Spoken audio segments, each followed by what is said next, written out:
நண்டு மிளகு வறுவல் செய்யலாமா? ரொம்ப சுலபமாக இருக்கும். டேஸ்ட்டுமே சூப்பர்பாக இருக்கும். நீங்கள் பார்த்துட்டு இருக்கிறதா விலாக்ஸ் வித் ராக்ஸ். இது மாதிரி ரெசிபி வீடியோவாக இருக்கட்டும், இல்லை நான் விலாக் பார்க்கணுன்னா மறக்காமல் சப்ஸ்கிரைப் பண்ணி சப்போர்ட் பண்ணுங்கள். நண்டு வாங்கி வச்சு அதை ஃபுல்லாக வந்து க்ளீன் பண்ணி வச்சாச்சுங்க. இப்போ ஒரு மிக்ஸி எடுத்துக்கலாம். அந்த மிக்ஸியில் சீரகம், சோம்பு போட்டுட்டு மிளகு வந்து உங்களுக்கு தேவையான அளவு வந்து போட்டுக்கோங்க. நான் இன்றைக்கி கொஞ்சம் ஆட் பண்ணியிருக்கேன். ஏன்னா கடைசியில் நம்ம மிளகு தூளுமே வந்து ஆட் பண்ணுவோம். ஒரு காஞ்ச மிளகா, அரை பச்சை மிளகாவும் சேர்த்துட்டு பூண்டு வந்து தோல் உரிச்சதை வந்து ஆட் பண்ணியிருக்கேன். அது கூடயே பெரிய வெங்காயத்தையும் நறுக்கி அதையும் சேர்த்துக்கலாம். அதுக்கப்புறம் இஞ்சியும் போட்டுக்கலாம். அது கூடயே உப்பு, மஞ்சள், வீட்டில் அரைச்ச குழம்பு பொடி இருக்கும் இல்லையா, அதையும் வந்து மிக்சியில் வந்து சேர்த்துக்கலாம். சேர்த்ததுக்கப்புறம் நமக்கு இப்போ வந்து ஒரு ஃப்ளேவருக்காக நான் இன்றைக்கி வந்து கருவேப்பிலையும் கொத்தமல்லியும் வந்து சேர்த்துருக்கேன். சேர்த்து இது எல்லாத்தையும் அரைச்சி எடுத்துக்கோங்க. தண்ணி சேர்க்கணுங்கிற அவசியம் கிடையாது. இப்போ ஒரு மிக்சிங் பவுல் எடுத்து அதில் வந்து சுத்தம் பண்ணி வச்சுருக்க நான் வந்து நண்டை வந்து எடுத்துக்கிறேன்.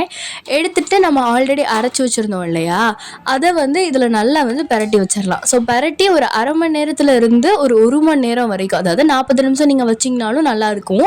அந்த ஒரு சாந்து வந்து எல்லா நண்டுலேயும் வந்து சேரணும். ஸோ அது மாதிரி வந்து நேரத்தை வந்து பார்த்துக்கோங்க. நான் 1 மணி நேரம் கழித்து நான் ஒரு பேன் எடுத்து அதில் வந்து நான் நல்லெண்ணெய் வந்து சேர்த்துருக்கேன். நீங்கள் வேணும்னா சன்ஃப்ளவர் ஆயிலுமே வந்து சேர்த்துக்கலாம், இல்லை கடலெண்ணெய் கூட சேர்ப்பாங்க. ஸோ அது மாதிரி கூட சேர்த்துக்கோங்க. இப்போ வந்து சோம்பு போட்டு அது நல்லா வந்து பொரிஞ்சதுக்கப்புறம் பேருக்காக ஒரு 2 சின்ன வெங்காயத்தை மட்டும் கட் பண்ணி ஆட் பண்ணியிருக்கேன்.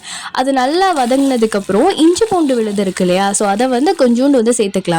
ஏன்னா மிக்சியில் ஆல்ரெடி நம்ம அரைக்கும் போதே இஞ்சியும் பூண்டு வந்து போட்டிருந்தோம். அதனால் கொஞ்சோண்டு மட்டும் போட்டுக்கோங்க. லைட்டாக உப்பு மட்டும் போட்டு நல்லா கிண்டிங்கன்னா அது நல்லா வந்து கலர் வந்து சேஞ்ச் ஆகிரும்.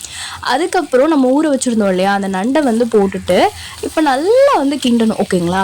ஸோ எவ்வளோ சுருள நம்ம வந்து கிண்டுறோமோ அவ்வளோ வந்து டேஸ்ட்டாக இருக்கும்.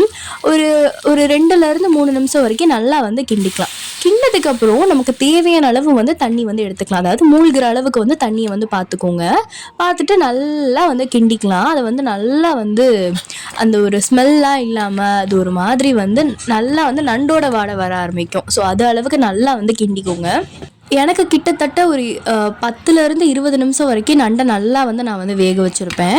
அண்ட் தென் இந்த ஸ்டேஜில் வந்து நீங்கள் உப்பும் அண்ட் தென் மிளகுத்தூளும் வந்து பார்த்துட்டு வந்து சேர்த்துக்கலாம். மிளகுத்தூள் எவ்வளோ நல்லா போடுறீங்களோ அவ்வளோ வந்து சளிக்கு நல்லாயிருக்கும். நல்லா இப்படி வந்து சுண்டி வந்ததுக்கப்புறம் நீங்கள் வந்து இதில் கொத்தமல்லி போட்டு நீங்கள் வந்து இறக்கிக்கலாம். சர்வ் பண்ணும்போது அவ்வளோ டேஸ்ட்டாக இருக்கும். நண்டை மட்டும் நல்லா கொதிக்க விட்டுட்டிங்க அப்படின்னாலே டேஸ்ட்டு சூப்பர்பாக இருக்குங்க.